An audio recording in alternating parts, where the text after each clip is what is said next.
Hello, back again, your favorite author of the books of 9 and 10 Penance, back with some more writing advice tonight.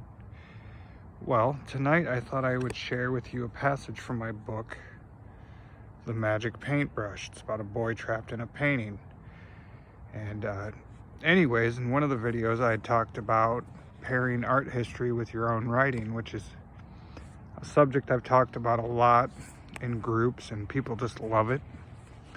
So I say, if you want to be a writer, you're going to have to do a lot of research. It shouldn't all come off the top of your head. Anyways, I'm going to read a passage from a chapter called The Apprentice.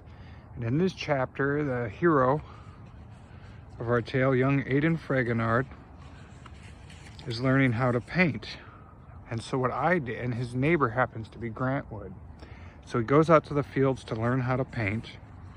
And what I did is I looked up terms from the regionalist movement. And if you don't know what the regionalist movement is, it's a movement during the Works Project era in the 1930s.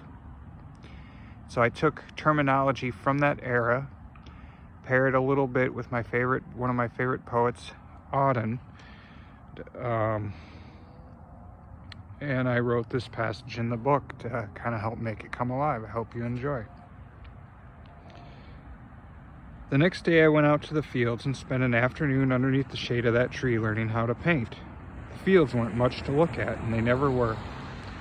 There was a lot of open space, farmyards, and blue skies overhead.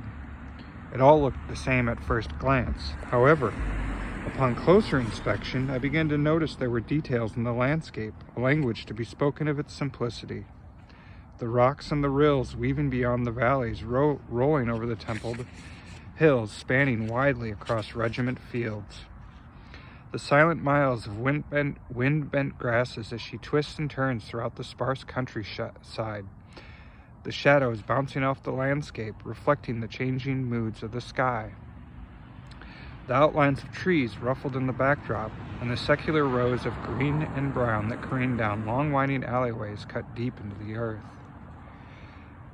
There was an idea present in the dull, placid atmosphere after all, the solitude. It was speaking to me in a way I never thought imaginable. Well, I hope you enjoyed that, and I hope that inspired you to look up some art history and pair that with your own writing. Have a good night.